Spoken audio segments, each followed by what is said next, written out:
Thank you. Calling to order the meeting of the Gig Harbor Arts Commission Wednesday, January 11th, 2023. Our first meeting of the year at 10:04, let's call it a.m.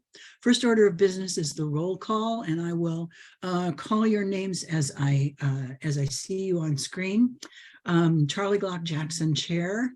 Robin Avni, Vice Chair here. Jennifer Beard, Commissioner here. and Colette. Colette Smith, Commissioner here. And we are missing at this point, Sonia will not be with us. She's out of the state. I haven't heard from Lynn or Dan, so I'm assuming both of them will be with us later. And we also have with us Tiffany Alamant, Assistant City Clerk.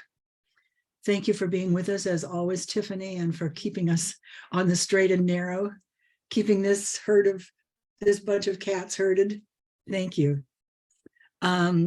So our first item of business, and since we've done roll call, next item is approval of our October 12th, 2022 minutes. I assume everyone has read them. Are there any changes or additions?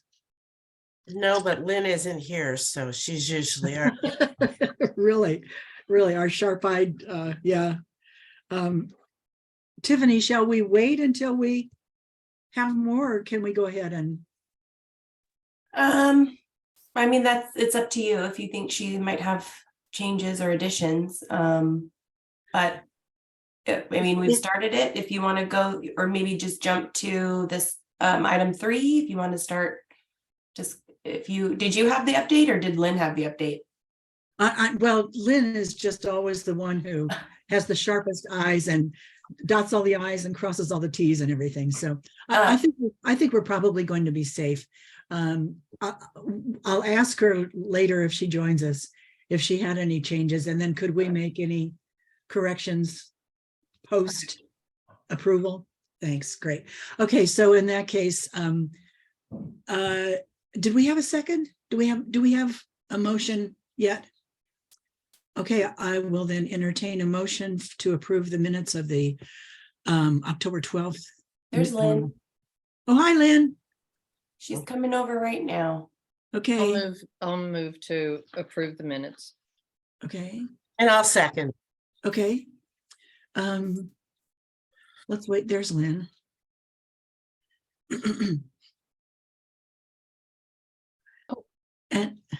And hi, Lynn. Good morning. Sorry. I was thinking our meeting started at 10:15. I kind of wondered about that. No problem. Okay. We've just done roll call. Commissioner Lynn Stevenson has just joined us. Yeah. And Lynn, we have just had a motion and second to approve the minutes of the October 12th meeting. Did you have any corrections or additions that you wanted to make to that before we vote? No. Okay, good. We were kind of holding off for you because you're the sharp eyes. Sorry.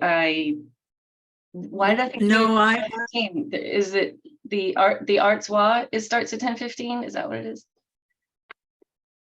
I wondered if we might have some confusion about that. No worries, mate. Shoot. Okay. No It's problem. okay. You didn't really miss anything, Lynn. It's Mhm. okay. Yeah, Well, you did miss one thing, but we'll fill you in on that later. right. Oh my God. There was an Right. announcement. Shoot. Yeah. So with that, we have a motion and a second to approve the minutes of the October 2022 Arts Commission meeting, October 12th. All in favor, raise your hand, say aye. Aye. And our minutes are approved as presented. Thank you, Tiffany. So we have about 7 minutes before Annette starts. Is Annette here, Tiffany? Yeah. Not yet. I don't see her in the attendees yet. Okay, and I will. Is anybody else here, Tiffany? Oh Wait. yeah, we've got several people in the attendees watching. Good. I'm glad. I just, was worried. So, of course. Yeah, I've heard from several people that wanted to attend, but they're going to be on planes or doctor's appointments or those sorts of things. So I've told them that we're going to be recording the meeting so that they can catch up at a later time. So thanks as And always. well, also, I'm sure, Charlie, I think one of the action items will be to have another meeting, just interested parties, so. Good idea, yeah. Be nice if we could do one in person, wouldn't it? Mhm. Yes, it would, although you really wouldn't want to be in person with me today, but Oh, yes. that's true. That's true. That's true. Is there any reason why Um, we are not meeting in person? I think this one was just, there were so many people that we wanted to invite, so we kept it as Zoom, but from here on out, I think, I mean, if we can move to in person, absolutely. Be great. And keep the hybrid option, keep the online option. Yeah, Yeah. yeah. I think, do all the boards and commissions now have the hybrid option? I Yes. was understanding that everybody was still, the commissions and boards were still meeting as Zoom meetings. Most prefer, it seems. Well, we'll see what we want to do then. I do think that it might be advantageous to have in-person meetings if we could when we're reviewing our creative endeavor grants. But that's just my own personal preference, but we can talk about that later as well. And I will mention that Annette is on a really tight schedule. And doesn't she have another meeting at 11, Robin? Yes, she has another meeting at 11, which is why we moved it to 10:15, because we figured we'd just get everybody organized and then have her come on. So yeah, but I think she'll be able to get in what she needs to. Was anyone able to watch her earlier presentation that she gave to a sort of a worldwide audience? It was very interesting. I was very intrigued by the comments from other places, especially Nebraska, that have creative districts. So, hi, Annette. Good morning, everyone. Thanks for having me. I just Hey, want to Annette. apologize in advance. My next door neighbors are having some trees cut down in their yard, and so there's a lot of loud buzzing going on behind me. Hopefully you can't hear it, but it's definitely back there. Oh my gosh. Yeah, trees cutting down that's kind of a double-edged sword, isn't it? I mean, we need the trees for climate change or against climate change, and yet can be real hazardous. So, Well, these ones have disease apparently, and the city making them take them down so they don't get other trees sick. So that's, I guess, what's happening. oh yeah, right. We have a whole, we have an arts project ongoing, thanks to Commissioner Stevenson, in a near forest that's right next to the city hall. We had to take down 40 trees, was it, Lynn? A bunch of trees. And we've turned many of them into art pieces. The stumps, the leftover snags and stumps. So Wow, though that's making lemonade out of lemons. That's really cool. no kidding, no kidding. So, well, I'd love to start because you're here and I know you're on a tight schedule, but Tiffany, we probably should wait until the 10:15 gong sounds, shouldn't That's we? probably a good idea, just in case anybody's trying to scooch in at the last minute. Yeah, okay. Mm-mm. And then Oh, I was gonna say, I was gonna introduce her, and I wanted to know, I remember when you started with one community, and how many communities are there now? Can you remind me? Sure. So we have 13 creative districts already certified and a 14th in the middle of the process. And I'll talk a little bit about that. I actually have a map of the state and all the creative districts to show everybody. So you I can see figured you would, but I where just they wanted are. to be able to give you a little. Yeah. more clue, so. We're up to 13 now, 14. And then actually there's another one that will probably be coming relatively soon after that. So, you should theoretically have 15 creative districts before the sort of by mid-spring, I would imagine. That's great. that's wonderful. Yeah, it's amazing. And how long ago or at what point in the process is this 14th one? The one that's, They are right in the middle of the application process. So they have already sent in their letter of intent, which is part of the process. And they actually have till the 31st of this month to turn in their application. I know they're working on it because I just talked to someone from their planning committee a couple days ago. They had a question about something. So their Is that intention is to get it Burien? in. Has Burien been approved? Burien was approved. This is actually Vancouver. Oh, great. wow, Yeah. So we're pretty Wonderful. excited about it. They have a lot of really cool stuff going on down there, which I didn't know about. that's so encouraging. Wow. That's just wonderful news. Well, Robin has been working on this for quite a while, several years for Gig Harbor. So I'm really hopeful that this will give some momentum and encouragement to our community to really look seriously at being a creative district. Yeah, I think so. I mean, Annette, there's a lot more to talk about this time than the last time you came down. When I think you just had one or two that have been approved when you were here in Gig Harbor. Right. I think the last time I came to Gig Harbor, there was that meeting that was in that sort of boathouse. That's Yes. yeah. Yeah. Which Gosh, is- that was in 2019 in the summertime, maybe? Is Yeah. that right? Okay, so it's been quite a while. Before Um, the pandemic. Yes, pre-pandemic. definitely before the pandemic. BC, before COVID. My whole mental calendar is sort of geared toward before COVID. Well, I think it'll be good because we've invited, I don't know how many will be here, but we invited a lot of the people that were at that meeting with the Okay. opportunity to join us today. You know, we're not quite sure how many, but you know, the first step, we just got to get things rolling. So Sure, absolutely. That sounds great. Well, it is 10:15, so I'm not sure if we want to officially start. So I'll turn it over to you guys to do that. Okay, Yeah, Tiffany, let- do you? let the floodgates open. Yes, right. Pull back the rope. And welcome to all of our guests this morning. I'm Charlie Glock Jackson, Chair of the Arts Commission. We're really happy to have you with us. And we have a very special guest joining us this morning at our Gig Harbor Arts Commission meeting. And I'm going to ask, well, let me introduce the other members of our Arts Commission to all you who have just joined us. Robin Avni is co-chair, Jennifer Beard, Commissioner, Lynn Stevenson, Commissioner, Colette Smith, Commissioner. And I'm going to, and Tiffany Aliment, our wonderful, illustrious Assistant City Clerk, who keeps us all on the straight and narrow. And I'm going to jump right in because Annette has another meeting at 11 o'clock, so her time is limited. So I'm going to ask Vice Chair Robin Avni to introduce her. Robin, incidentally, is a member of the of the Washington State Arts Commission. So she's in a very good position to introduce our special guest. So Robin, please. Thanks, Charlie. And Annette, thank you so much for doing this.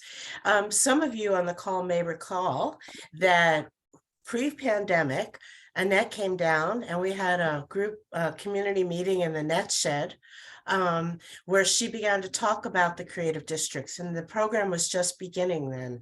And at that time, I think there were about 2. And now through the pandemic, the state has worked and Annette has worked hard to there are 13 creative districts across the state with a 14th in the wings. And this is all due to Annette's amazing work and her work with the communities. And I think that also it's important to note that these communities, I think some of the impression that a few people shared with me prior or after the meeting was that they felt, oh, well, is this really for Gig Harbor community? Is this, is this more of a economic revival plan? And the answer is no, it's not an economic revival plan. It is for the Gig Harbor community. As you'll see when Annette shows you, is that we have communities from Bainbridge Island as one and Port Townsend as one to Tenino, Washington. So without further ado, I'm just gonna hand this over to Annette and her wonderful stewardship of this program. So Annette, take it away. Thank you so much, Robin. What a kind introduction. I appreciate that. So good morning, everyone. My name is Annette Roth. I'm the Community Development Manager for the Washington State Arts Commission. I wear a number of hats, but my primary role is to run the Creative Districts program. And so I have a short presentation that I'm going to give to you all this morning to talk about sort of the nuts and bolts of the program, explain how it works a little bit, and then we'll have some time for questions at the end of it. So I'm going to go ahead and share my screen, and hopefully this will be an easy thing to do. And I'm just going to go ahead and start my slideshow. So as Robin mentioned, you know, our Creative District program works on helping communities grow their local economy, but it is also more than that. So our program began, the legislation for the program was introduced in early 2017 with extremely broad and almost universal bipartisan support. It was fantastic. Governor Inslee signed the legislation into law in May of 2018, and the program began, or in 2017, and the program began in 2018. And our first Creative District was certified in December of 2018. I'm going to send out this PowerPoint to the folks here, and so you all can have a copy of it at the end of it. And this slide references our the legal rules for the program. So if you're interested in learning about those, you can follow these. You can find those links online and learn more about the program from a legal perspective. So a creative district, for those of you that are kind of wondering, what is a creative district? What's the definition? We consider it to be a right-sized geographic area in a community that is a vehicle for economic opportunities for arts and culture, you know, creation, for experiencing arts and culture. It's a place where people can come, gather, and to learn more about and get an experience within a community. Oftentimes, communities use creative districts as a way to promote themselves. You know, there's a large tourism component, but it's also a way to help local people within a community really get a sense of place and really feel like they belong within that community, and that there are activities that they can do to participate within the community and arts and culture. We, as a state agency, have a really broad definition of what creative means and the creative sector. And so it's everything from, you know, sculptors and painters, dancers, theater, to landscape architects, graphic designers, app developers, specialty food manufacturers, makers, you know, all of those kinds of things and more are part of the creative sector. And so as you, if you decide that you want to move this forward, as you think about what is creative in Gig Harbor, think broad, right? We want folks to look at what's the unique stuff within their community that they could use to help grow their creativity within the community. The program is a state certification program, and it does come with a lot of benefits. You know, one of the main benefits of getting the certification is that it is kind of like a stamp of approval of the state of the arts and culture activities that exist within a community. And as a result of that, communities have found that they have been able to take that certification and use it to get more grants, to get more partnerships, to find more opportunities for folks in the arts and culture field within their community. We very much see this as an entrepreneurial development tool. So oftentimes artists and creatives are small business owners. Oftentimes they don't think of themselves that way, but they are. And we want to be able to make sure that people who are artists and creatives and have jobs in those arenas can make a living that way and can hopefully even employ other people if they choose to. Creative districts often use the creative district itself as an organizing tool for the larger community. So because there's a lot of partnerships involved with the running and creation of a creative district, which we'll talk a little bit more about, it is kind of like a centralized hub in a way. And so it's a way for community groups, different arts and culture organizations to kind of come together and collectively promote the work that they're doing.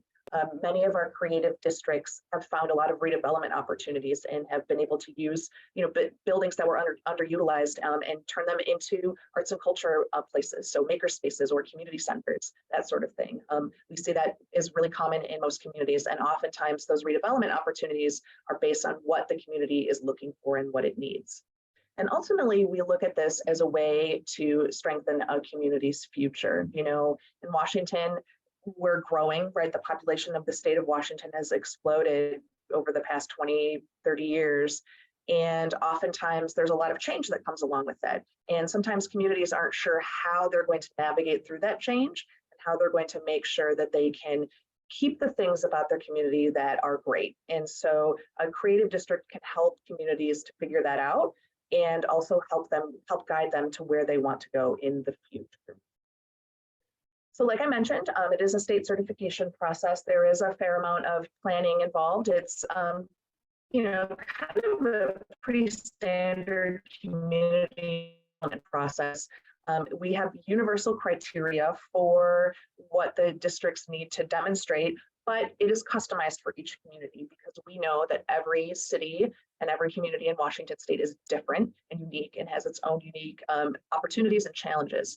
And so we work with the communities pretty closely as much as they need to help get them through that process, right? And the entire process of the planning and even of the creative district after it becomes certified is that it helps to bring the community together in an authentic way. It helps to foster diverse engagement and making sure that everybody within a community feels like they can participate, regardless of who they are.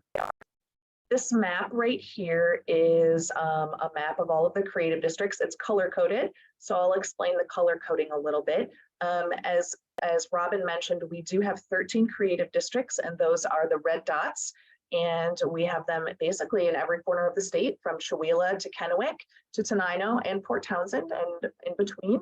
And then we have one creative district right now, which is Vancouver, which is in what we call the pre-certification state. And so they have been working on this process. They've submitted their letter of intent and are working on their application.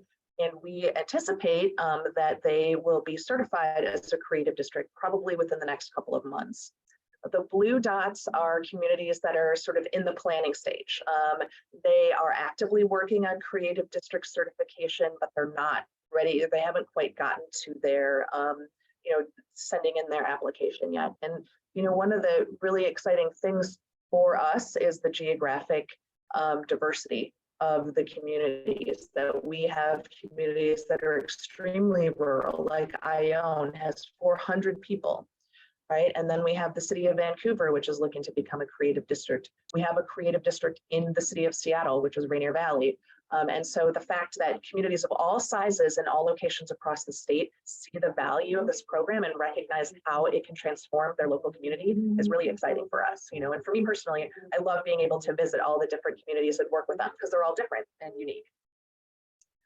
Our agency provides a lot of resources and guidance to communities. So we want to make sure that as a community goes through this process, when they get to the point where they're going to submit the application, they're ready, right? It's something that they know that they can be successful with. So we provide a lot of guidance. We do a lot of working with them, strategic planning support if they need it, hosting facilitated meetings if they need it, answering questions. We have what we consider to be an equitable application process. As you saw in that previous, and the map and the previous slide, that we have communities of all sizes getting, looking for creative district certification. And so we wanted to make sure that our program could fit a city like Vancouver, which has, almost 200,000 people, as well as a town like Ione, which has 400. And so, we wanted to make sure that it was equitable and transparent what these different communities were getting involved in. We offer a lot of networking opportunities for the communities. We have an annual convening where they all get together. We have, meetings with them regularly. We have a rural cohort for our rural creative districts. And we do provide a lot of ongoing technical assistance even after districts become certified. We do offer grants right now. So we have a startup grant and a capital project grant for every district is eligible. They automatically receive a startup grant when they are certified. And then they're also eligible for a capital project grant from a pooled fund that is specifically for creative districts. And so capital projects look like, you'll see on the screen right here, this is one of the capital projects that took place in Chewelah. So they did a huge wayfinding signage project across their whole town, built a kiosk, did a number of murals across town in their district. And so it could look like things like that, mural projects, wayfinding signage. In Bainbridge, they put up like a community stage that was outside. In Chino, they put up a pergola that was in sort of a city square that was right in the middle of their creative district. So those kinds of things are eligible for capital grants. We also provide leadership training and support for communities as they go through the process, because we want the communities to be successful, right? And we believe that it's important to give them guidance and to give them skills for how to do that. We also have a partnership with WashDOT to provide branded highway signage for creative districts. WashDOT underwrites about 75% of the cost, and the rest of the cost for the signs is on the creative districts to do. We have signs, and all the districts are required to get them, and most of them are working on it. Several districts already have that completed. So if you're thinking about how are we going to do this, what's going to make us in Gig Harbor successful? Obviously having a clearly defined arts and culture identity is important. Knowing what the history and the culture of your community is important, using those assets that you have to help contribute to that. But really, we see that having broad community support and strong partnerships are the things that make or break whether a community can actually get this initiative up off the ground. Because if the community doesn't know about your creative district, or you don't have people that you can help to make this happen, it doesn't work, right? That's just reality.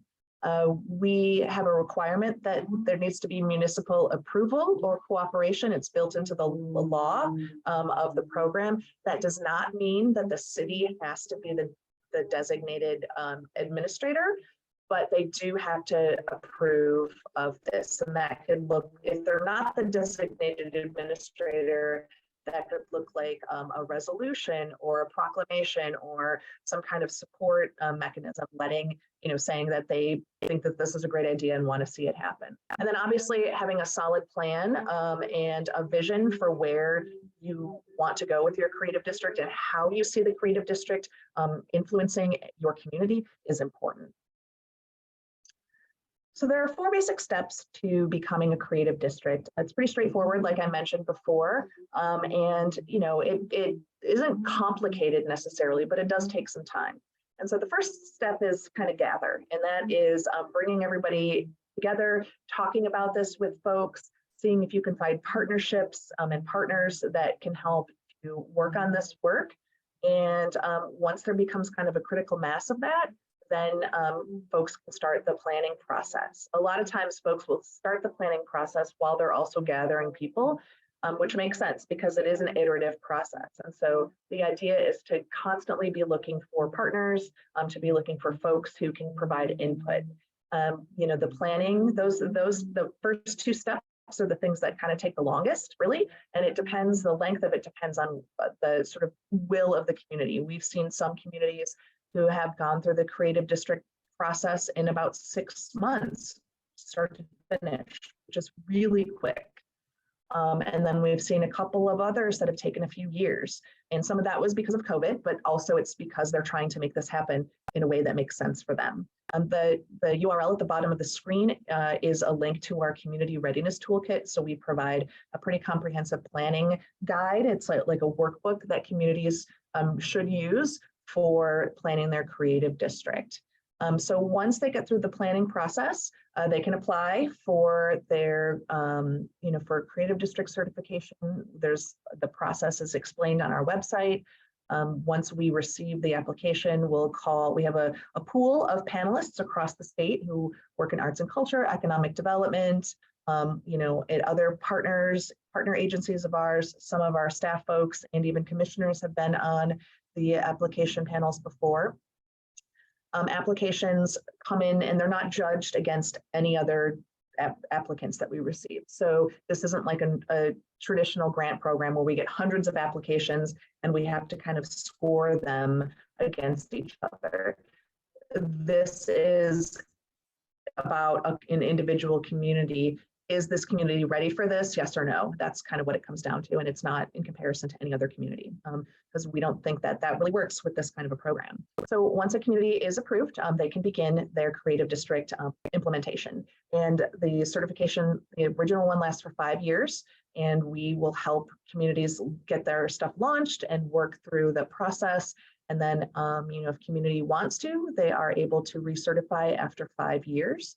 We will be having probably our first creative district recertifying at the end of this year, actually 2023, which would be the city of Edmonds, which is pretty exciting that we have aged our program that long. And now we have communities that have been through this process and going into their sort of second iteration of their creative district. So I just want to leave you with a few strategies for success. Like, how are we going to be able to get this off the ground, right? How can we be successful as we go through this process? And the first things that you want to do before you even start thinking about where your creative district is going to be, or what kind of cool stuff you want to do, you need to bring partners together. You need to bring stakeholders together. Finding the people who are going to participate in this process, who might be a good administrator, thinking about that kind of stuff. But you want to start by defining your community values, right? Because the entire point of your creative district is that it should reflect Gig Harbor. It should be, when a person who's never been to Gig Harbor comes there, they should be able to get a good feel for what the community is all about, right? And knowing what your community values are is going to be important, because it's going to be the underpinning of your creative district, but also you can use those sort of values and those goals and your mission as the determiner of whether or not the things that you're going to do fit with the community, right? And so knowing what the community stands for is really important. Discovering your community assets, and then also what are the things that you're missing, what are the goals that you have, and what are your needs? Those are going to be the most important things for figuring out your creative district. Less important, it's important where it is, obviously, but if you don't have a good sense of who you are, where you are doesn't really matter as much, right? So that's pretty much our program in a nutshell. I wanted to make sure we had enough time for questions. And so I'd be happy to take any questions if folks have them right now.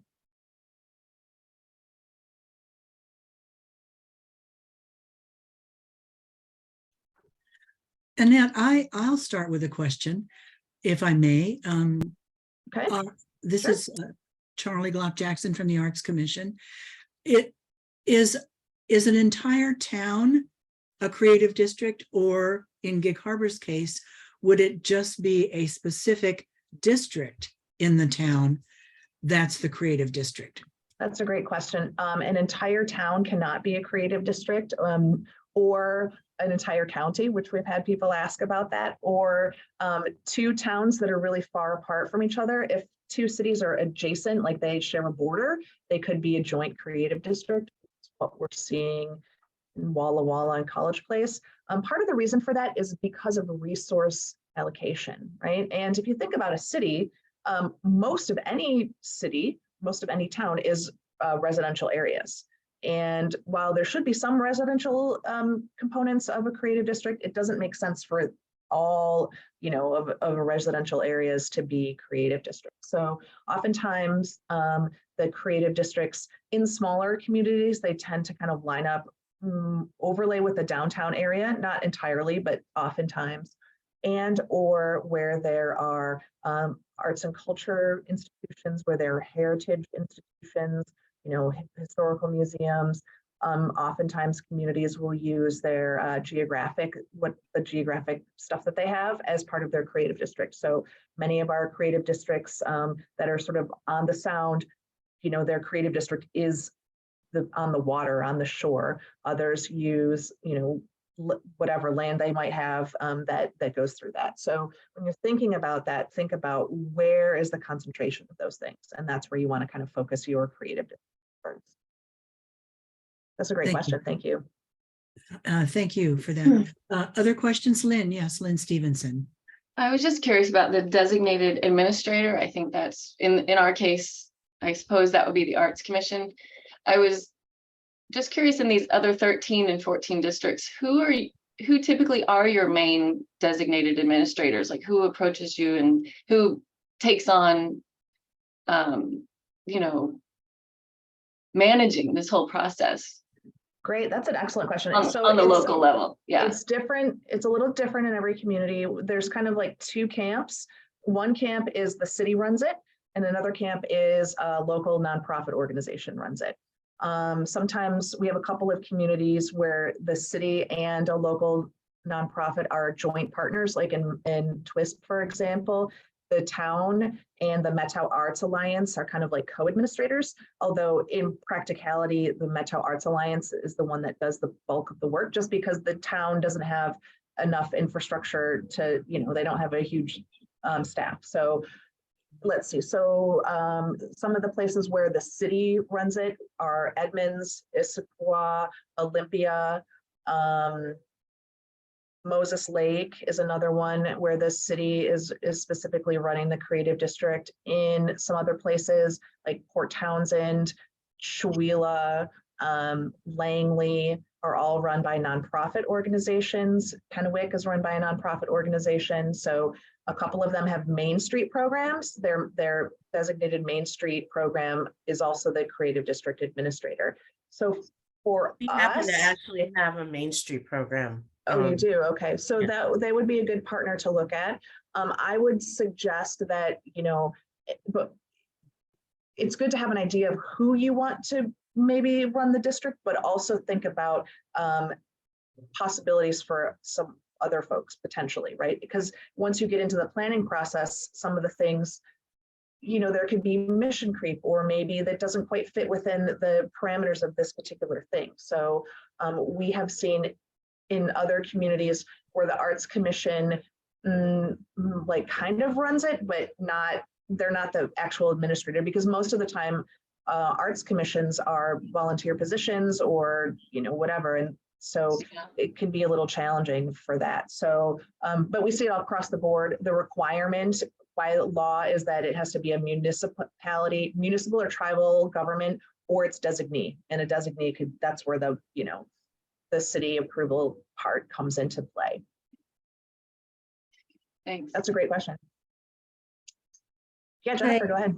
You mentioned capital funding for some projects, but how have you found with your existing districts, how have they used this designation to leverage for other funding, either for the district or for organizations within it? Oh, that's a great question. So some of the districts have been able to, so for example, in Chewelah, they did those capital projects that I mentioned. And they did a number of mural projects, and they have, done a really great job of making them happen quickly. And, they look great in town and everything like that. There were a number of other murals and sort of art pieces that existed within the community that were just there. And the city has asked the creative district to kind of be the de facto sort of public art, group now, if you will. So they were given some money through the city from their lodging tax to the creative district to be able to do some work. So for example, there was a mural on the side of a building that was painted by David Govader and a partner of his about, 30 years ago now. And it's right in the middle of town. It's a really iconic piece. And so the city asked the creative district to work with David Govader's children or child, his son, and some other folks to help to revamp that. And so they've been able to kind of create this additional opportunity for themselves with that. Other communities have used, created events that they're doing as a way to generate more income. So in Bainbridge, they have hosted what they're calling, it's going to be called the Bridge Festival, and they had their inaugural one last year in September. So it's going to be like a week-long thing. Port Townsend did something similar. They have another one as well. And so the communities are looking at ways that they're able to leverage the work that they've done, because a lot of times these capital projects, they're not huge, but they're visible. And so people see that they can get these things done, and then they recognize, okay, this community group is making stuff happen. And so we want to make sure that we can provide resources to them to make more things happen. That's a great question. Thank you for that. Thank you. Tiffany, are there any questions from others who are joining us on the call? Because I can't see them. I can just see there are others, but can they put questions in chat for you or? We don't have chat, but for some reason, it says that there are 6 attendees, but I can't see them. Yeah, I can't see them either, so I just wonder. I'm gonna make, Robin, I'm gonna try making you a co-host and see if you can see. Because something's glitching. I on actually my can screen. see, if you're looking on the participants, if you Mhm. click the button, a little dialog box will appear and it will have 2 tabs. One says panelists, the other says attendees. I can see that. Oh, there they Um, are. So I made you a co-host. So if you see any hands, you should be able to click the buttons and say allow to talk.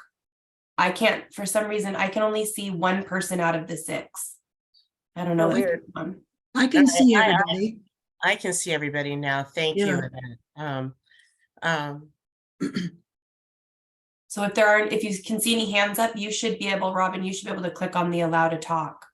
I don't see any hands up, but I do see names, but I don't want to put them on the spot here. But I know that Yeah. some of them, I think, would have good questions, like Mr. Fowler, maybe, or Mr. Hoppen.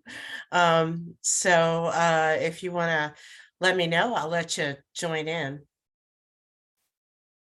Lana, it looks like you have another question. I was just saying, while we're waiting for someone to hop in here, I couldn't help but think maybe we could leverage our summer arts festival. Is that the kind of thing we're talking about? It's already one of our biggest summer events.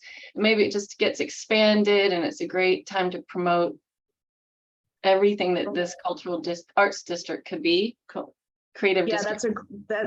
lots of communities have done that sort of thing. So Chewelah, for example, has a holiday fest. I can't remember what it's called, but it's like the first weekend of December, and it's been a thing that happened, has been happening for years and years and years.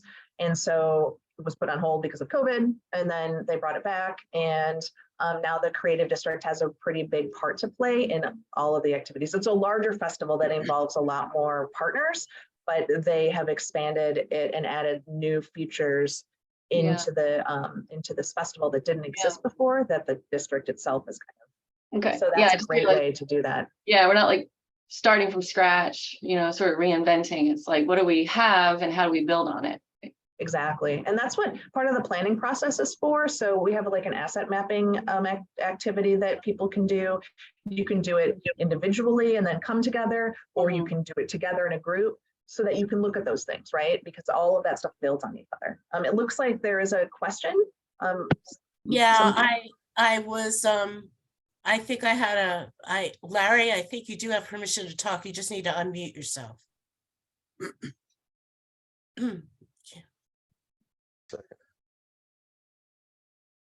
Hi, everybody. Larry. Hi, Larry. Larry. I just, I just wanted to say that this is really actually timely for the authors in town, because we had a tremendous year last year, but we're outgrowing a lot of stuff, and we just need to. I just think this is a fantastic idea, and your presentation was very clear. I understand it. And we're looking forward to joining in and helping however we can. I mean, we have our Facebook group has like 170 people on it, authors and readers and so forth. So I think that this is terrific. Well, great, Larry. I'll make you our first committee member if you would like. We also We can talk about that, right?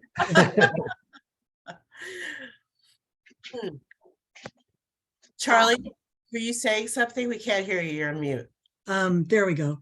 We also, I think the Summer Art Festival is certainly a candidate. The Maritime Fest is another one that celebrates the culture of Gig Harbor in a lot with music and art and the maritime history. There's also a Make Music Day that's run by a nonprofit twice a year on the summer solstice and the winter solstice. And I think there are countless opportunities, and even the opportunity to start another more creatively inclusive festival.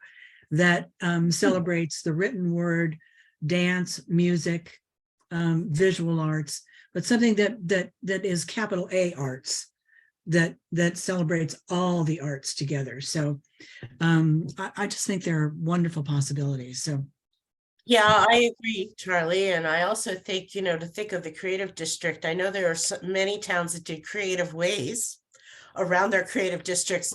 So it wasn't just the downtown, like I'm thinking, Annette, of Port Townsend that has the downtown area, but then they have like this little string that goes out to Centrum on the, so there are ways to, it doesn't all have to be, I think, like one plotted area. No, we call them, I don't know, they look like, do you guys maybe remember a long time ago at Tacoma Art Museum, they had that exhibit with all the kids drew the monsters and then they made those glass sculptures and they kind of were all weird monsters. They all look like these sea creatures, the boundaries of the creative districts, because they're not like rectangles or squares or anything like that. They follow sort of the natural, what works for the community. And so like Robin mentioned, in part of the requirement is it has to be a geographically contiguous area that's written into the law. So in order for Port Townsend to have their downtown uptown area and the Centrum, the Fort Worden, where they have all the stuff that's happening over there connected, they couldn't be separate. So they had to connect them sort of, and they actually used kind of like bike paths. There was a whole bike path area that goes through town that is kind of the connector point. Burien's doing the same thing. All of the districts are sort of they're not, yeah. And it's fine, right? Because I mean, sometimes people will say, well, we're not in the creative district. We're not in the creative district. So why should we support it? Or that's not fair or whatever. And I always say, yeah, but if you're a visitor, you're going to be walking through town and you're not going to be like, oh, the creative district stops. I got to turn around and go back. That doesn't happen. People are going to continue on. They see things that are interesting to them. And so thinking about how you can be inclusive, even though we do have a requirement for a specific area, is something that you'll definitely need to kind of let people know about. And you guys know your community best, right? Because you live there, you're part of it. We're just here to provide support and guidance as you go through the process. So I just want to ask before we let you go, Annette, for next steps. So the Arts Commission will talk about, I think we want to do another meeting where we're going to invite what we think are key stakeholders and potential partners to the meeting to see who would like to form a committee.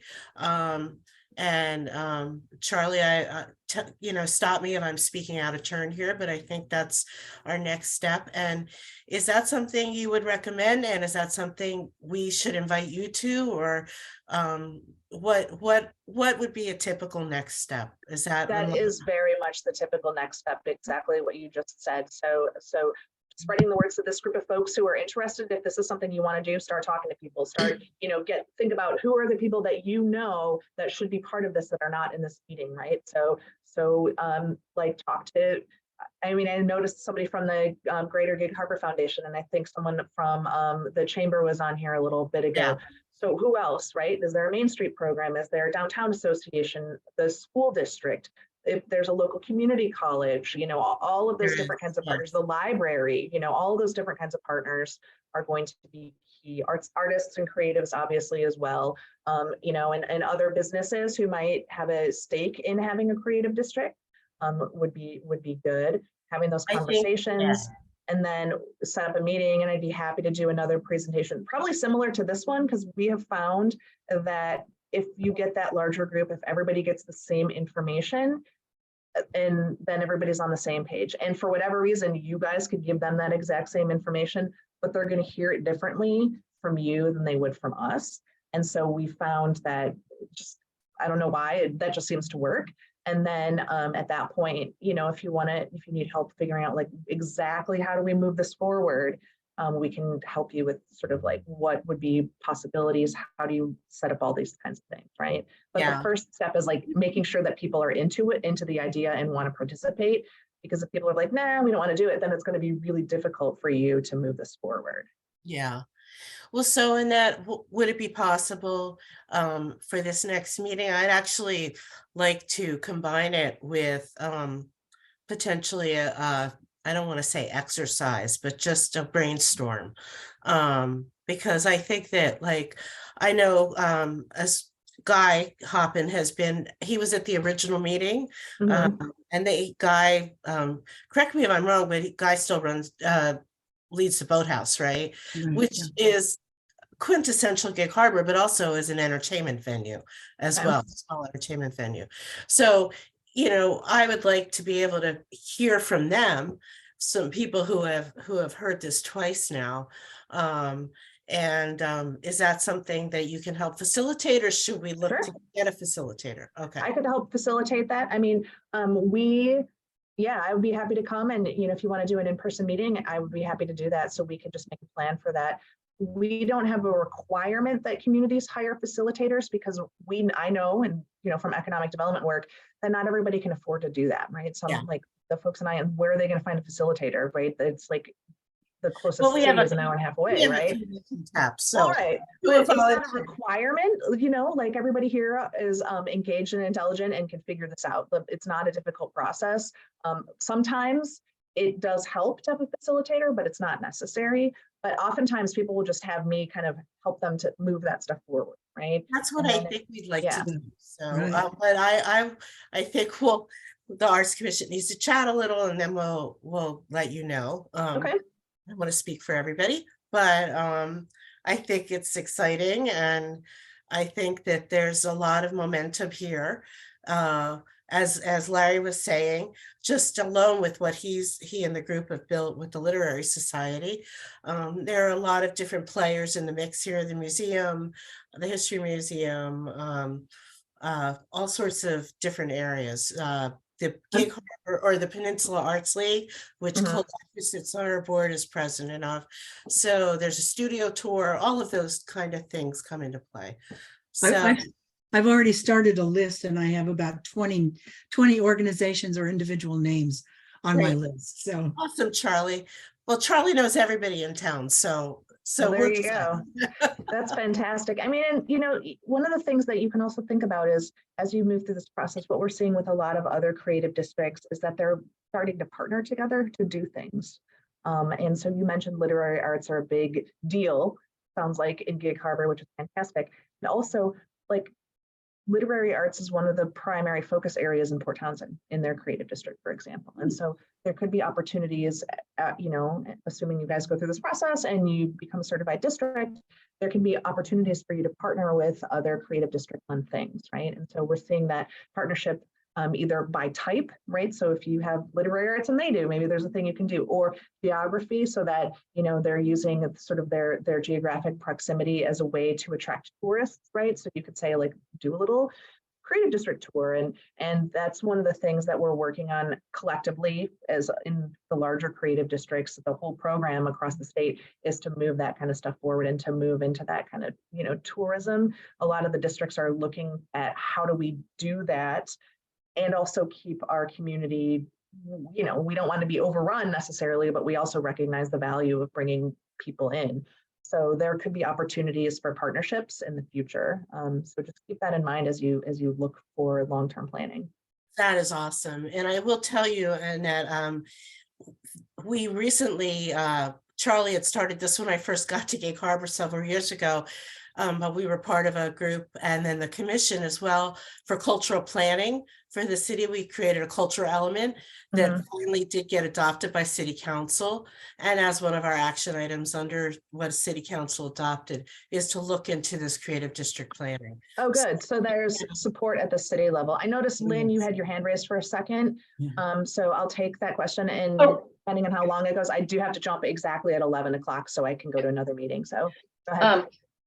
I was just thinking how great it would be to have representatives from all those districts come together like this and share ideas while we're creating our new, formulating new ideas. It'd be great to hear from other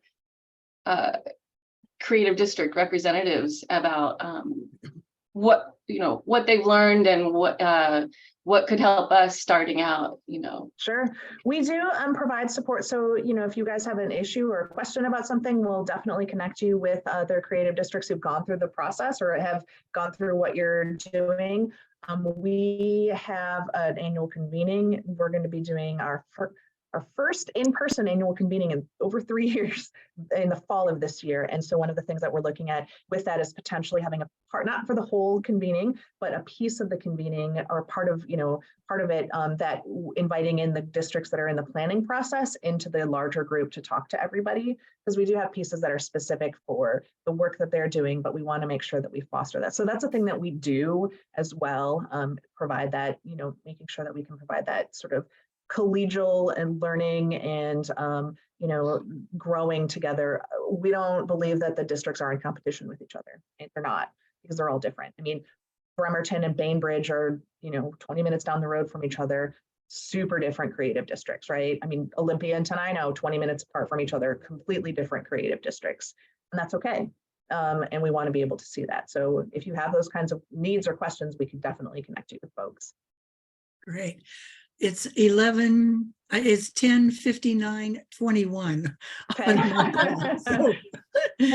And thank you so much, Annette. This has been exciting, stimulating, informative, inspiring, and thanks for all you do. And thanks You're for taking time welcome. to be with us. My pleasure. Thank you so much for having me, and we will talk soon. Robin or Charlie, whoever, just keep me posted and we'll figure out next steps as soon as we can. That That's we will. You. Wonderful. Thank you all for your time. Have a wonderful day. Thank you. Thank you. Bye. Thank you, Annette.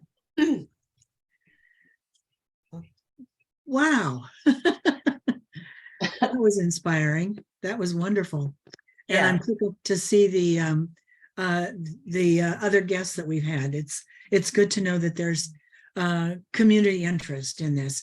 And I think this is just, personally, I think this is just a small number of people or organizations that I think are really very interested and will be wanting to be part of a planning or brainstorming meeting. So Yep, step by step, one step at a Absolutely. time, absolutely. but those on the line, we will tap you and stay tuned for what will be next. We'll get some things in motion here. Right. And for those that didn't speak but are attendees, Ariel, Carlos, Lou, please make sure that we have your contact information if I'm assuming that you're interested, so that we can reach out to you when we know what our next step is going to be. Yeah, Lou Oma, by the way, is also from Gig Harbor and also a state arts commissioner. Wonderful. Yes. Wonderful. Oh, wow. We are incredibly well represented, aren't we? And Larry and Lou Oma, if you have not met, you need to connect. Yes, I just unmuted myself. Yes, Larry, good to see you. And you look familiar anyway. Maybe I'm having deja vu, but I don't know. It's really delightful to see who's on the Gig Harbor Commission, and I'm just really enjoy getting the chance to listen and learn about what's happening right here. Yeah, it's great. Thank you. Lou, I can't see your face, but maybe we have met somewhere. Yeah. Okay. Yeah. We'll catch up. Okay. Yeah. Yeah. Well- And Robin, hi, I'll catch up with you too. Yes, Lou. Yes, Lou Oma. okay. We'll talk. We're about to do our lobbying at the. Yeah. So. Yeah, we need to talk about that. Yeah. And I Thanks. have never met Jay Carlos, and I'm not sure what group Mr. Valdez is associated with. So if you could Hi share. there. Yes, I hope you guys can hear me. No, Yeah. I'm a fairly new resident of Gig Harbor, outside of Gig Harbor, actually in Burley. We just opened up a studio and we're interested in supporting our community, our small but mighty studio that we just opened in June of this last year. So I What's look forward to the meeting studio everyone. called? Yeah, nice to meet you. What's the studio called? It's called Colibri, Colibri, Soul Studio And we came out of Edmonds, and as Annette was speaking, they've done a remarkable job, the Creative Art District there. And, lo and behold, here I am at the burgeoning creative district movement here in Gig Harbor. So I feel fortunate, and I'm hoping that I can be part of this. Well, Excellent. absolutely, absolutely. Make sure that we have your email address. And Ariel, we haven't had a chance to meet, but thank you for joining us as well. Right. Of course, thank you.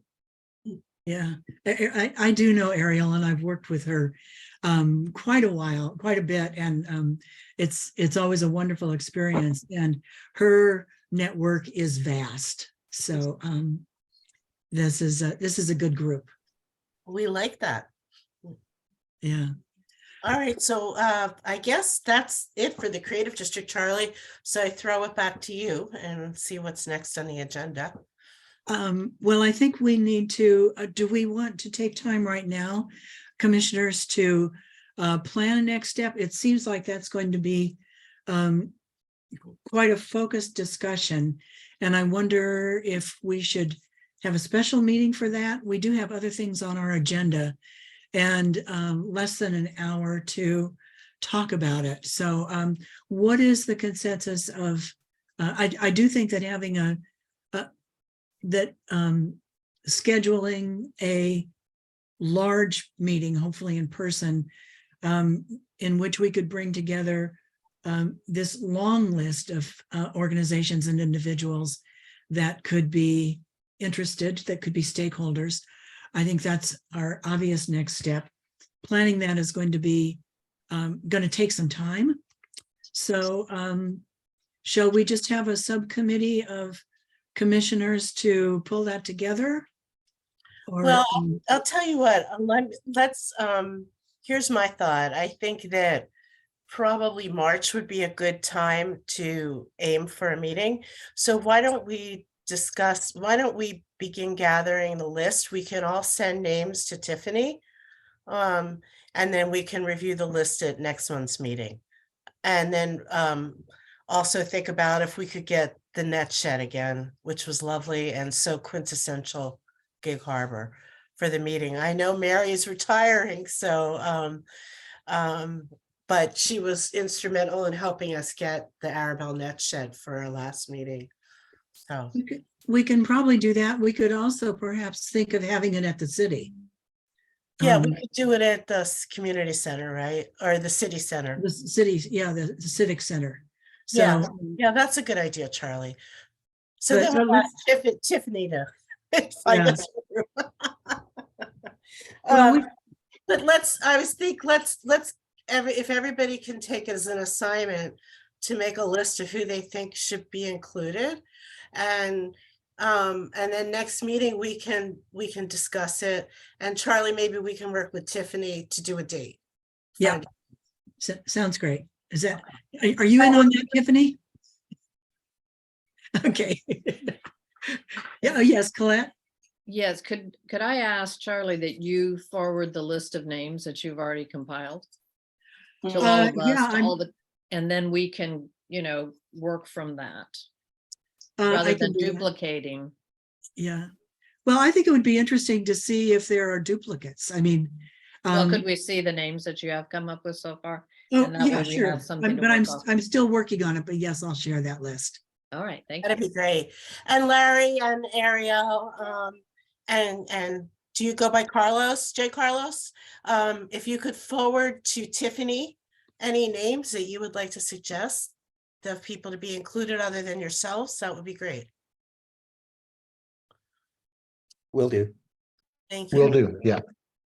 Great. Thank you, Larry. Thank you, Carlos, or Jake. Thank you, Mr. Valdez. It's Carlos. Carlos, okay, thank you. Thank you. What kind of art do you do? Wow. I consider myself a community artist. I do a lot of cultural weaving with a long needle pine, but I'm also a traditionalist. I'm an oil painter. I'm a figurative and a portrait painter. Wonderful, wonderful. Welcome to our Carlos, you community. should come to the Peninsula Art League. Our meeting is on Tuesday. This, I believe that's the 17th. And check us out at peninsulaartleague.org. So Peninsula Art League has been around for like 40 years. We have a really robust group of artists, and we have a demonstration every month, and you would be very welcome there. I'd love to, Colette. Thank you for the invitation. It's my partner and I'm sorry I didn't mention her, but Yeah. she's the heart of it. So my partner Arwen and I would love to take a look and definitely be part of any organization that allows us to share, our culture and our work.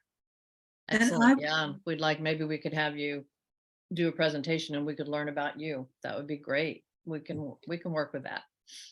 Thank you, Colette. Mhm. And Carlos, there's also a group called the Open Studio Tour Group that is just in the process of putting together the studio tour that will happen this fall. And if I can get your contact information from Tiffany, I can send you the information on that group. My husband is an artist and was one of the founders of that studio tour group. So I think you would be also a wonderful candidate for that. Thank you, Charlie.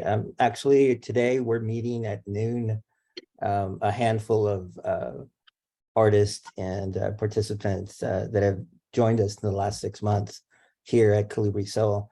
So I'd love to share what I learned here in the last hour, as well as offer them that same opportunity.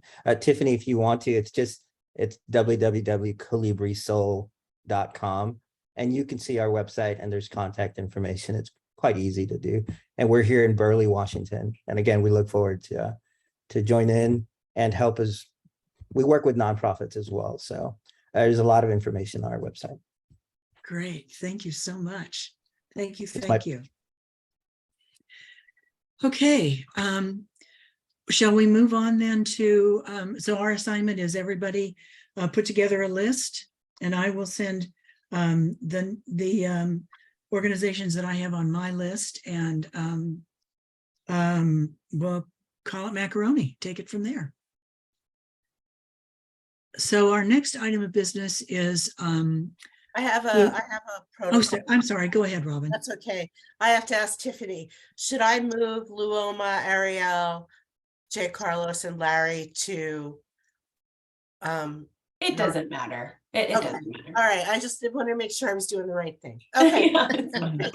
all these protocols, Absolutely. Yeah. never mind then. Okay, Charlie.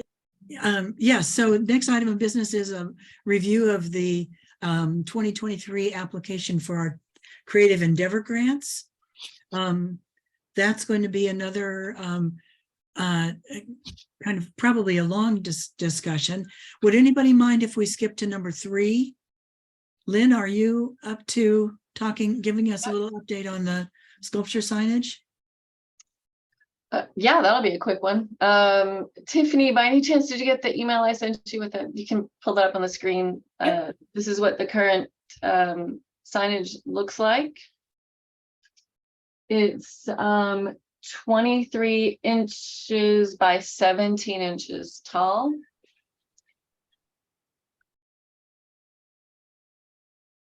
Can you guys see that? Yeah. Okay. Mhm.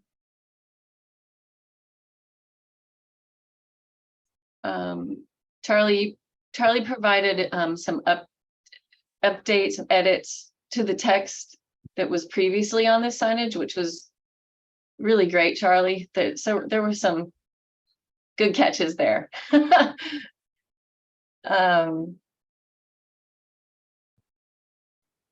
So I think it's helpful if you want to look over it, see if you see anything that needs to be changed, if you have any questions. It's not that much different from the last one, the last sign. So Lynn, is this the old one or the new one? That's the new one. Okay, that's what I thought. Okay. Mhm.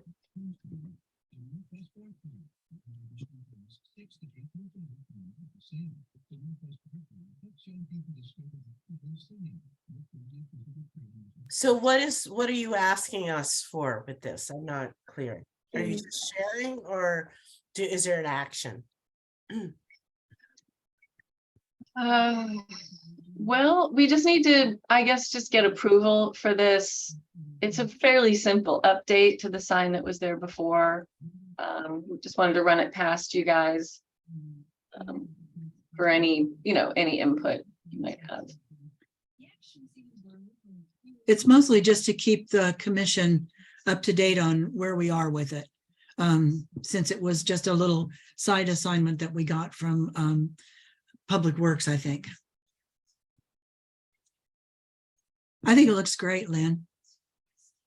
I think you've done a wonderful job. And I love that that stump is, that it shows that old stump that's now been transformed into an extraordinary Yeah. artwork. It is remarkable. It is, yeah.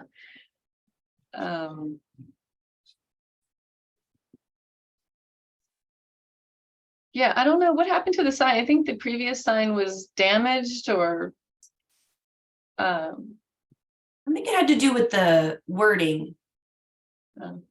Yeah, well, no, it is. I know. I think originally it was called a totem, right? Right. So we just wanted to get rid of that as well. But Mm. yeah, there you go. It's pretty Great. straightforward. Unless you see anything glaring, it's probably good to go. Yeah. looks good to me. Okay, I guess I don't Um, think we need to vote on anything. We just want to keep you guys in the loop. This was on our agenda, so it's like, hey, here we go. This is the progress we've made, and as long as there's no objections, hearing none, we'll say we're good to go, good to go.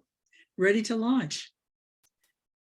Okay, then let us move on to the Creative Endeavor grant update. Tiffany, could you bring that up on the screen, please? Last year's. Where did Tiffany go? There she is.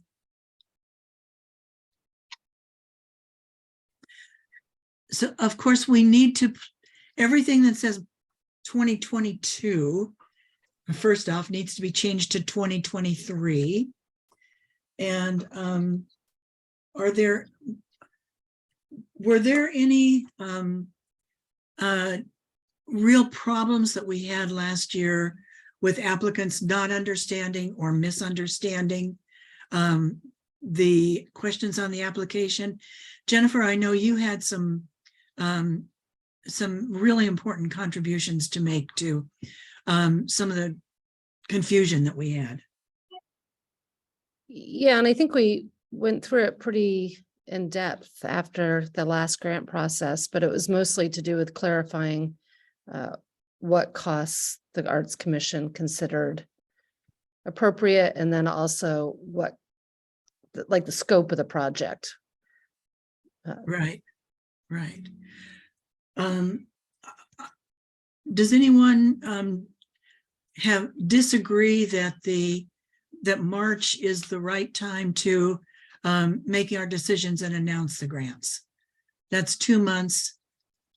I think that gives us time if we focus well. And that would just happen at I think we would make our decisions probably at our March meeting. And then the grants would be announced after that, after we've made our choices.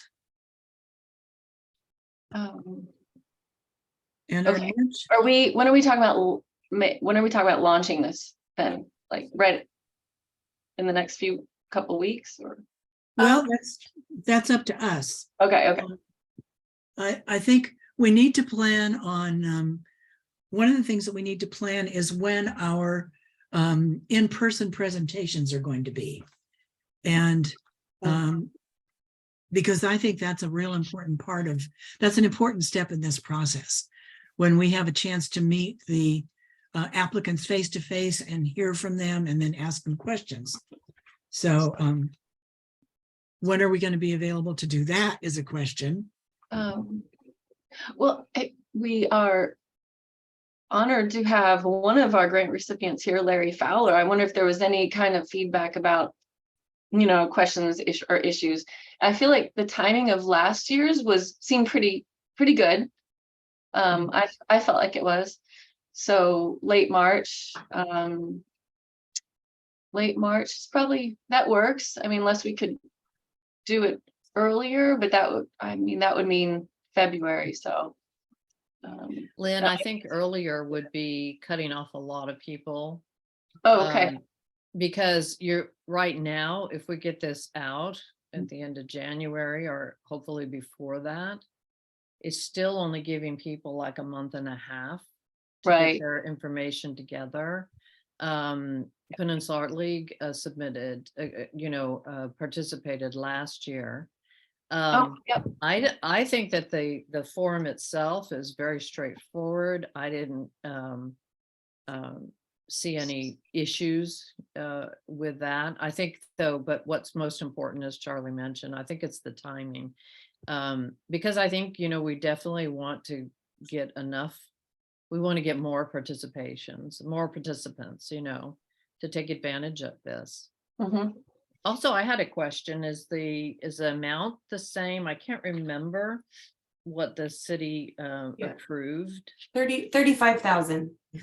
Okay, thank you, Tiffany. And if I could just jump in real quick, I wasn't here when for this part of the cycle last year, the grant cycle, but it looked like you had a deadline of March 1st.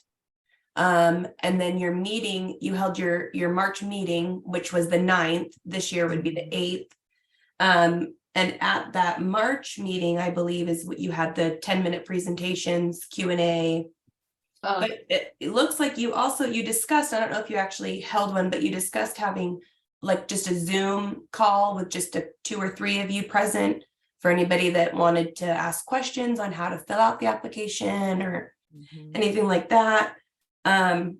So those are the kind of the 3, the deadline, I would say, the Q&A when you're going to have the presentations, if you're going to have a Zoom call to help people fill out the applications, and then your decision date.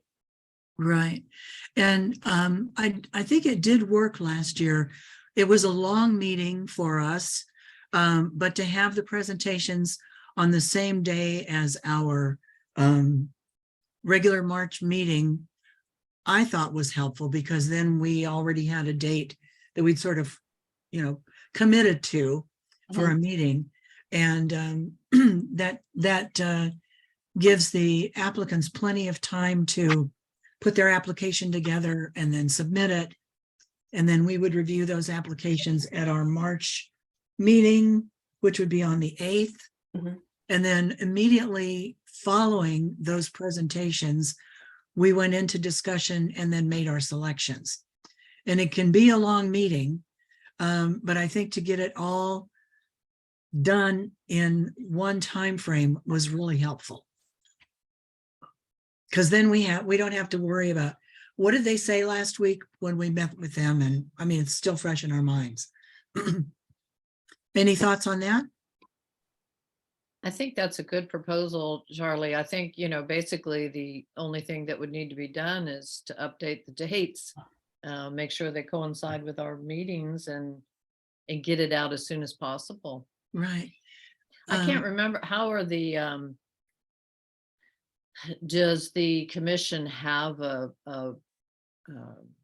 procedure in place to how this gets, advertised, or is it just on the city's website?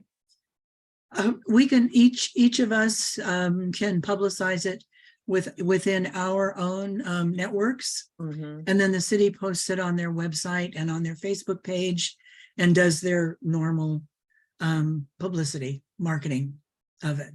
So it's a lot of help from the city, and then individual groups and individuals publicizing it to their contacts.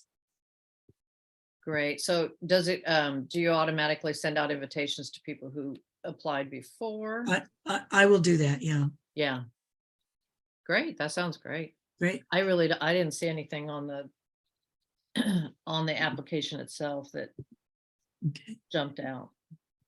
Any other comments about the application itself?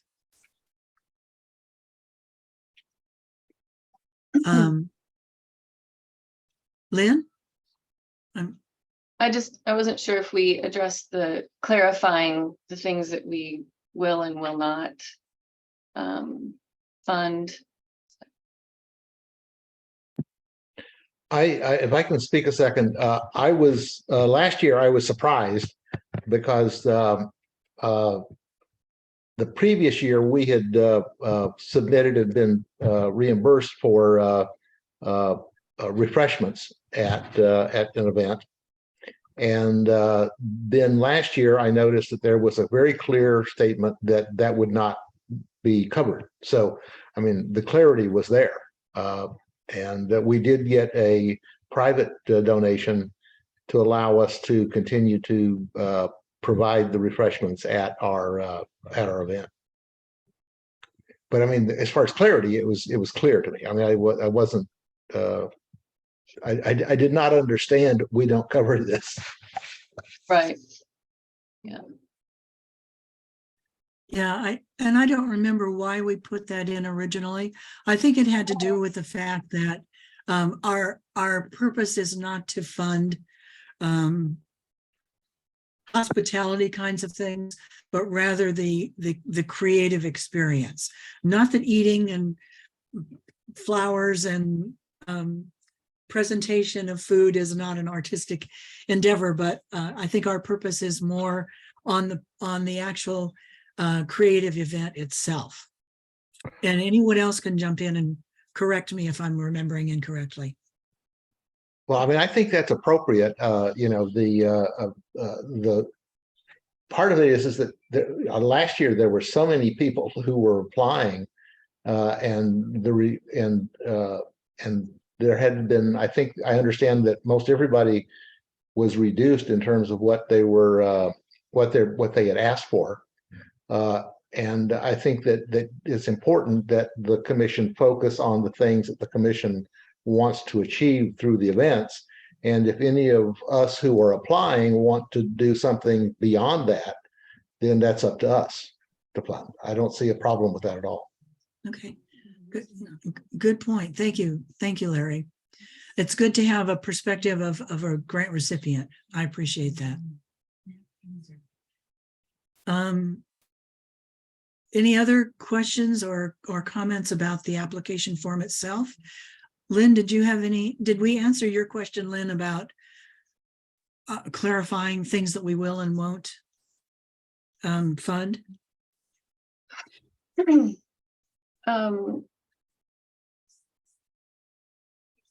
I think so.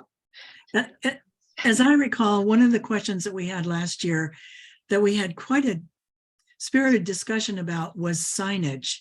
One of the grant recipients had intended to use some of their grant to create signage, I think for the big monkey puzzle tree down on the waterfront.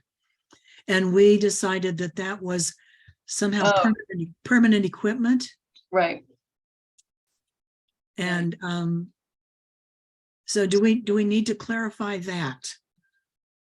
Well, yeah, that's a good question for Jennifer. That one was, it was going to be a sign that was artistic and kind of a natural history, cultural sort of education piece. And that sign would just be permanent rather than temporary, like one of our other grant recipients had temporary signs. So I think the thought was that was like a capital expense versus non-capital. And I don't think that it's very clear in our application that something like that wouldn't be eligible. I think the application, though, is fairly specific. The other thing was a lot of nonprofits are doing cultural or artistic projects, right? And it's an artist who is a staff member doing it. And so that was the other thing. And to me, the application is actually quite clear that you can fund that because it's the personnel and it's not an administrative expense. It's the person who happens to work for a nonprofit doing the artistic or cultural project. And So it's really not so much the application, but our interpretation as the Arts Commission of the application that I think is important, and having maybe a matrix or standard that helps you work through that evaluation process. Right. Permanent equipment to me is different than a sign that is an artistic and sign, but that's my own personal opinion. And like they told us when we discussed this before, it's really up to us to make the interpretation that we Yeah. want. There's no law that's defining that, so. Refresh my memory. I think last year we decided it was acceptable to fund the employee reimbursement at a nonprofit. Yeah, okay. Yeah, those are the interesting things we need to work through, you know, when new things come up. It's really, really fascinating how many little things sort of are in that gray area. Yeah, really. Yeah, but I think we worked through that. And I'm not sure where the sign ended up. I actually don't remember specifically, but Yeah, my 2 cents is that's kind of no different than creating some other permanent artistic thing. But I think some of the consensus is that the Arts Commission is funding more transient sort of things. In other words, not permanent. events. I think the grants are for events and experiences that are kind of temporary. Well, I guess one of the ways to look at it too also is the grants are to generate activities in Gig Harbor, a lot of them, you know, engage the community, look at it, especially off-season engagement and all of that was part of the original intent. Right. And our statement right there, the commission funds for results, events, performances, exhibits, or workshops, not general expenses. And Robin, you're right. I think what we're looking for are creative experiences, and that can bring art in all its forms to our community and to visitors to our community. So, yeah, and we have these discussions every year, as Lynn said, because questions are asked that we had never considered. So it's always an interesting discussion. It's life. It's life. Exactly. Yeah. If I can interject something here, I'm just noticing that when you brought up, Lynn, I think you were the one that mentioned the personnel, and then I look below under the not covered, and it says operating support, administrative, and overhead. Yeah. And that I think I recall now that kind of threw me a little bit, having spent so much of my life as an accountant, because administrative, I understand the concept of administrative overhead salaries being different than actual salaries related to an event. I know on the Form 990, which is the federal form that nonprofits file, you break out if you have, let's say you have an executive director of an organization, but that executive director is also a teacher of, let's say, I'm going to use my daughter as an example, that is also a conductor of an orchestra. Well, if you're going to put on a musical event and, a concert or something like that, then it could be said that part of that executive director's salary that relates to that one experience of that covered event, you could make an argument that is covered, as that's in a covered event. But the administrative part of their work, the part of it that has to do with, running the organization, even to the point of advertising the event, the time put into creating if executive director actually does the website management, does the graphic design for the posters and that kind of a thing, you could argue that that is not a covered expense because it's administrative and overhead. When you get into those two areas where there's often overlaps, especially in a small organization, in terms of what the person actually does in job performance, that could cause some confusion. I'm just pointing that out. So maybe there is a way to not be so vague under the what's not covered. In other words, by just saying operating support, well, I mean, what does that term mean to you as opposed to what does it mean to me, kind of a thing. So maybe there's a process, and maybe there already is a process where the applicant needs to clarify, before they submit the application, whether a particular thing on the item is covered or not. And I think that happens sometimes. I remember that also happened in the interview, that those questions came up. And that's a time when you can, if the budget is sufficiently detailed, that those questions can be addressed. But that's my only feedback on the application. Larry, do you have a suggestion of wording for that second bullet under not considered direct costs? I would say that probably you might say something like administrative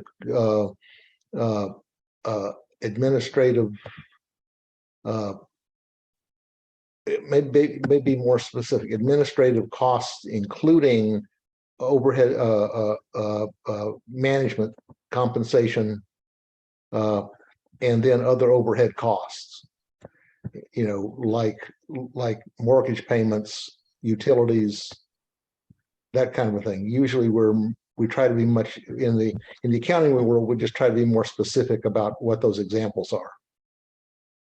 But when you just have a broad term like administrative what? I mean, that's actually an adjective. It's not it's not a thing, It's not a noun. Yeah. Right. Jennifer, do you have thoughts about that?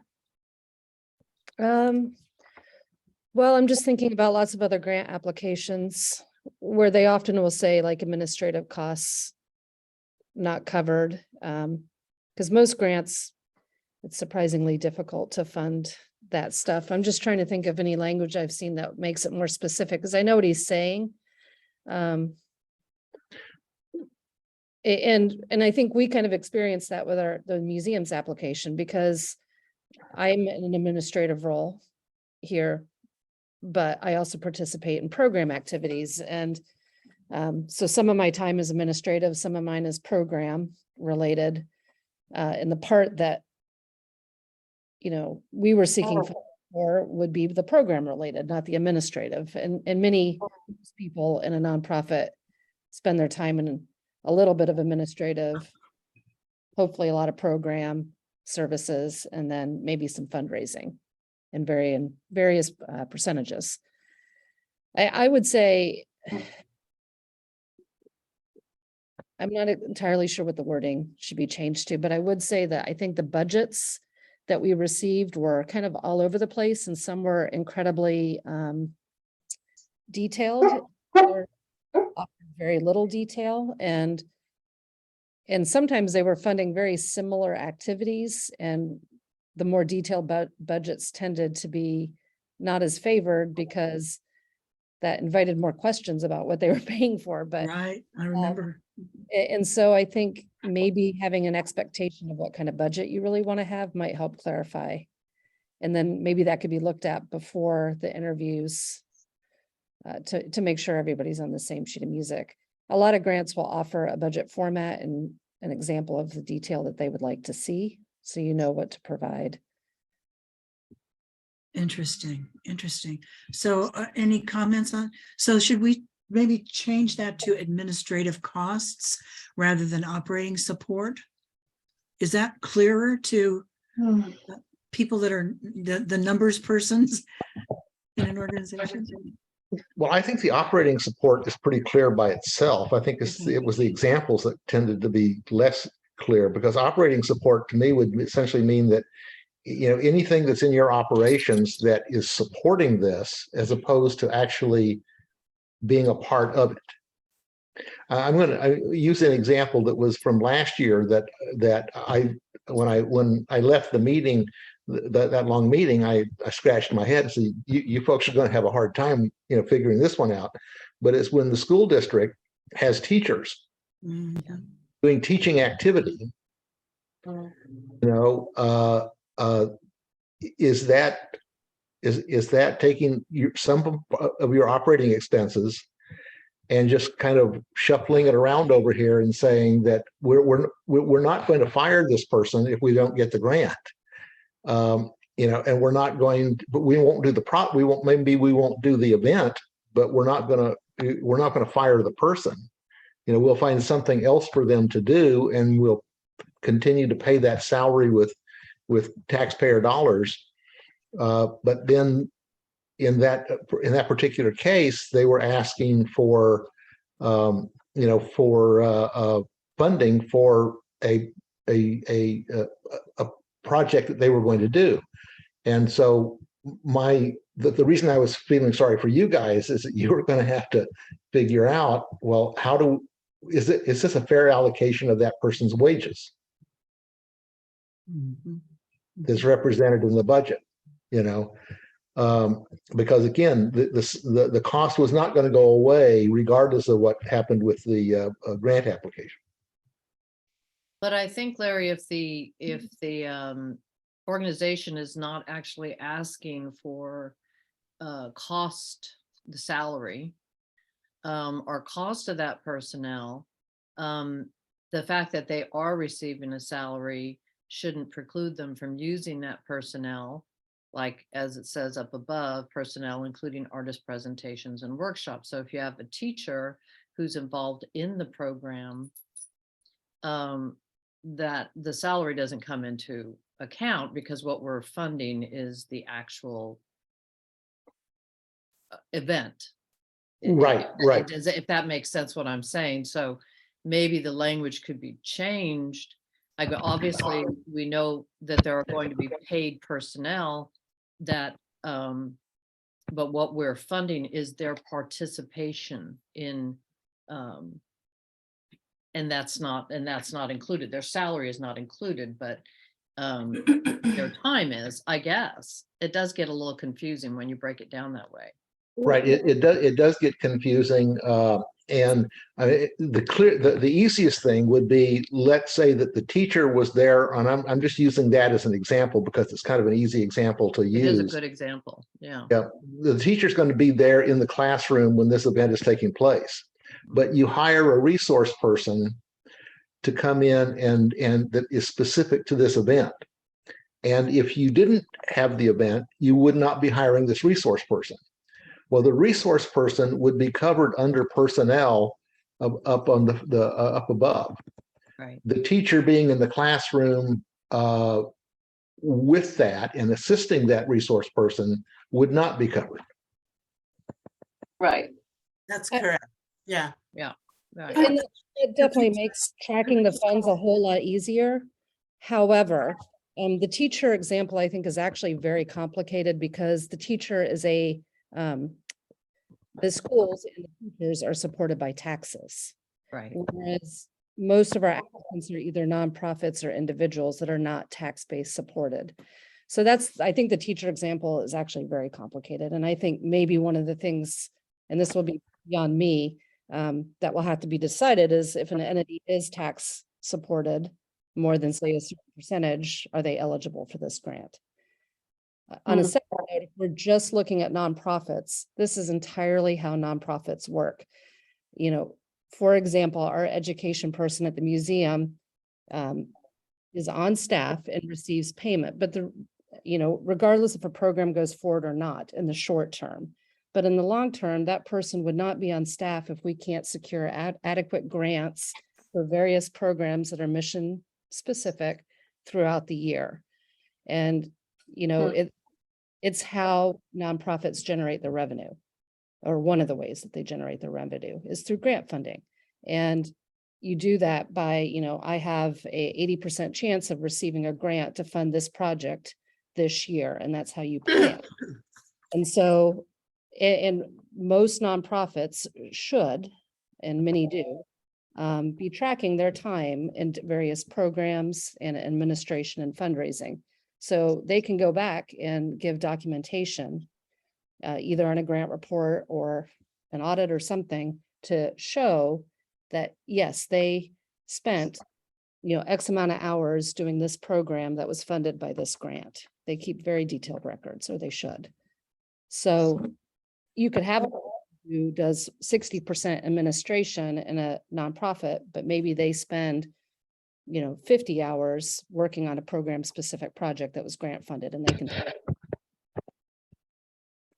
Can I Yes, make and Jennifer, to that point, that's exactly how the accountant would like for you to do it in order to prepare the 990 form for the IRS, because the IRS wants to know, for those employees, what percentage of their salary is program related and what percentage is administrative, right? Right. And as a nonprofit person, I would say that, part of the comprehensive plan that was added to the city was us supporting cultural and heritage institutions in our community. And part of that is making them eligible for grants like this and allowing some of that to go to personnel costs. Now, I could see definitely saying, well, we don't want it to go towards fundraising. That's totally fair. But, if they have a program and for that program, they apply to the Arts Commission with an eligible program, personnel costs are part of it as much as, a person who is working independently as an artist. And I think both those types of programs are important, whether it's an independent artist or cultural and heritage institutions in our city. This is very, very interesting.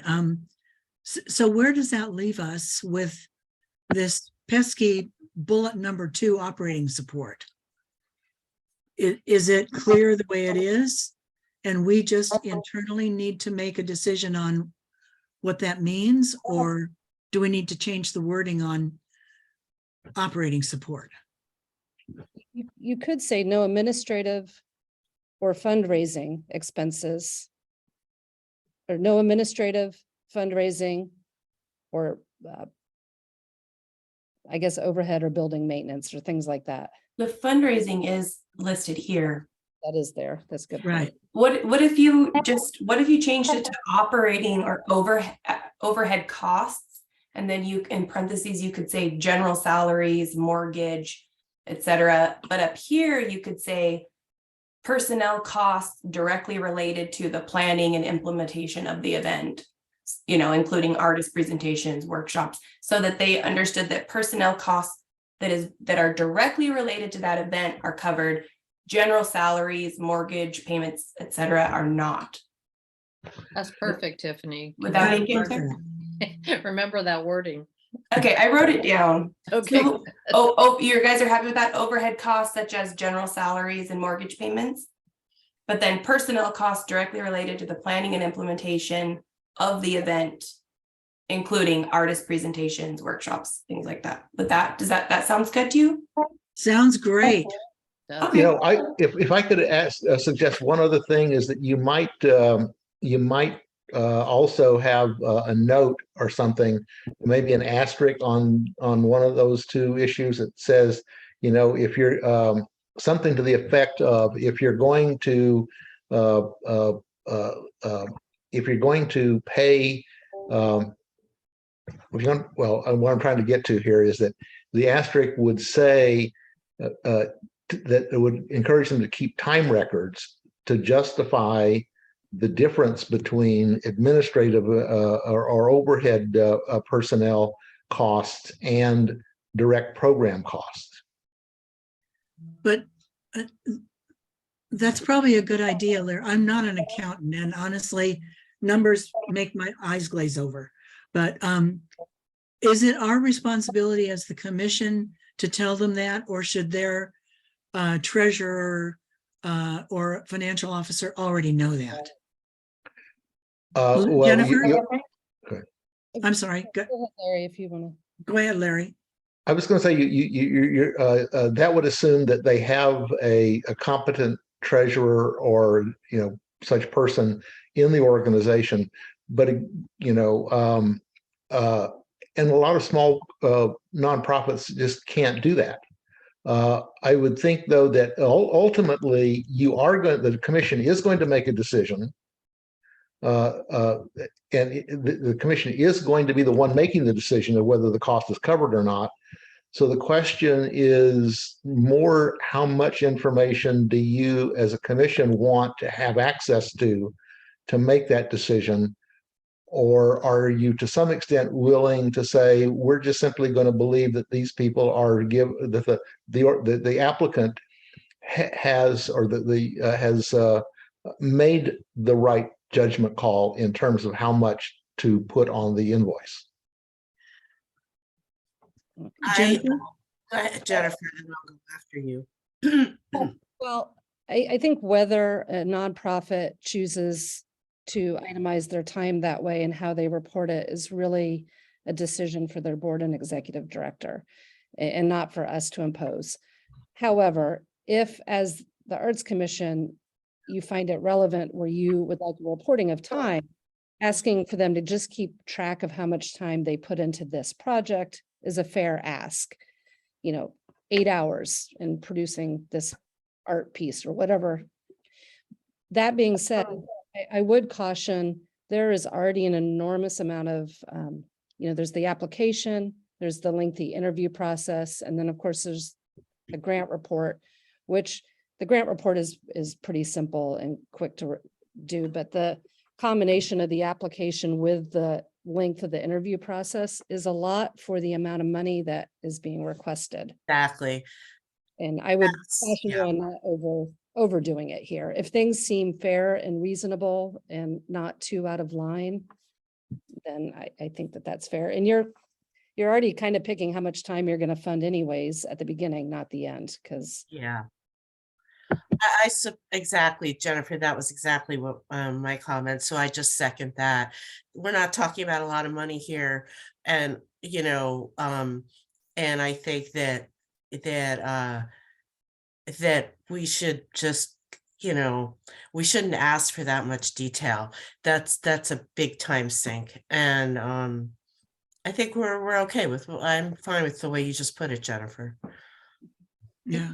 And Larry, we'll have we can- Larry, and I think, when we get a huge budget, then we'll certainly take that into consideration. I hope that Exactly. day comes. But these are the kind of things we can clarify when we have our on our little interviews as well. If there's a question mark, we'll just go, hey, we just want to clarify. Yeah. Then we know what we're deciding on. Absolutely. I agree. I agree 100%. Yeah. Our job is not to get into the minutia of their bookkeeping. And because we could totally lose the creative aspect of what they're trying to do. So if no one objects, Jennifer, did you have another comment? Okay. If no one objects, I would like to recommend that Tiffany change our application to exactly what she said earlier. Does anyone object to that? No, not at all. No objection. Okay, then Tiffany, would you please do that for us? Thank you so much. Yes.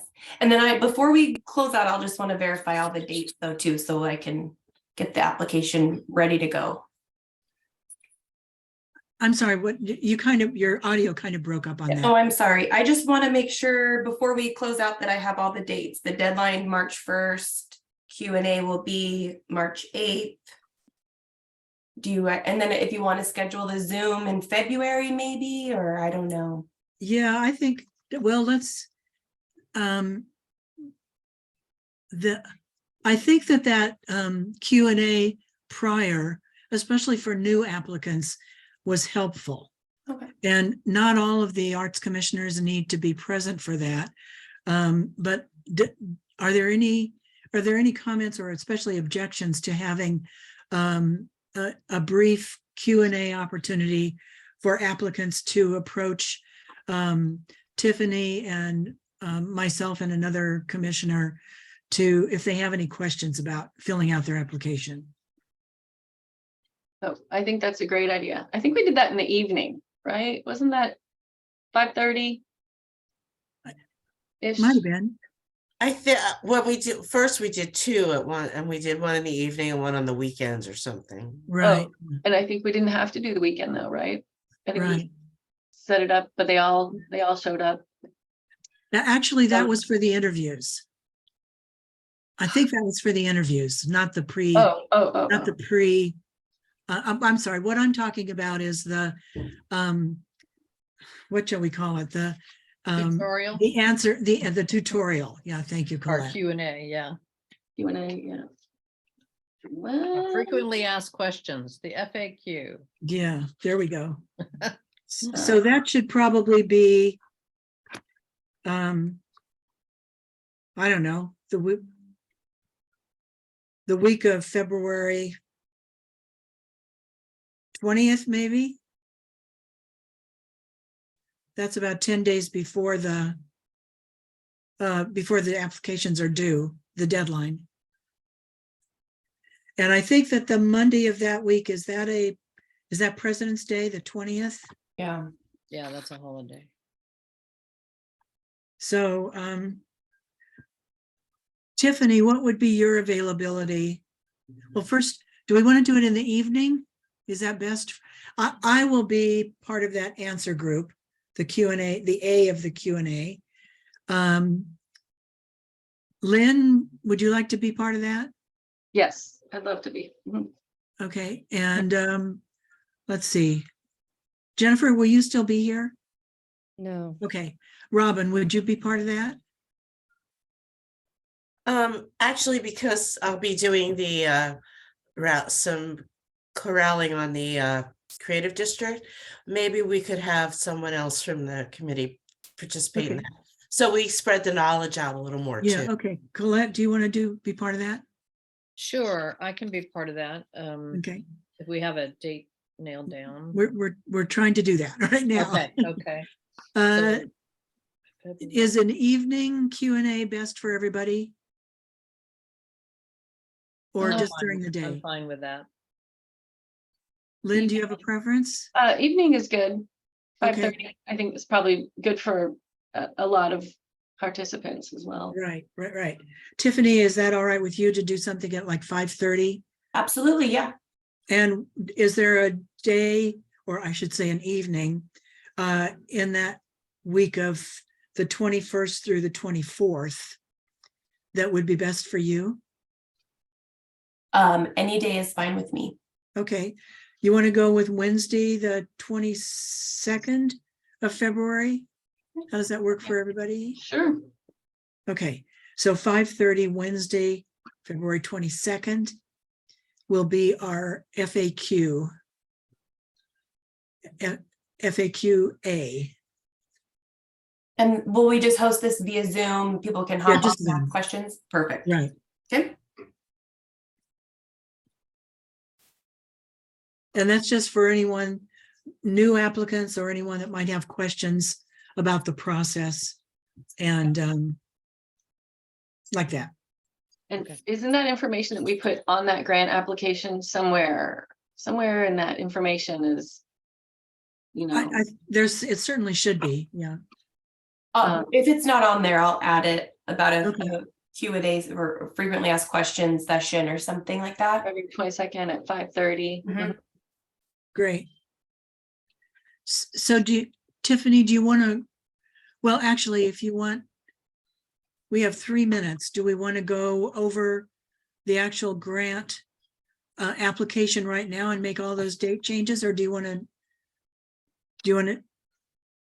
I'm gonna have to, I don't have the Word version, so unless Josh has it, I'm gonna have to convert it and. okay, okay, I can go over it and let you know where the changes need to be made. Okay, sure. Yeah. And then, yeah, I can send it out, for final review, obviously, before we Okay, make it live. okay. Okey doke. Good work. Excellent. We got a lot done. Wow, Good for 3 us. minutes early. Yeah, 3. Wow. So, any commissioner comments or reports to make?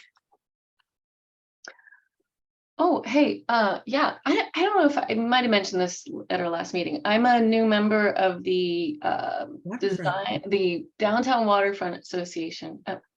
Keep saying that, Downtown Waterfront Alliance. I'm on their design committee.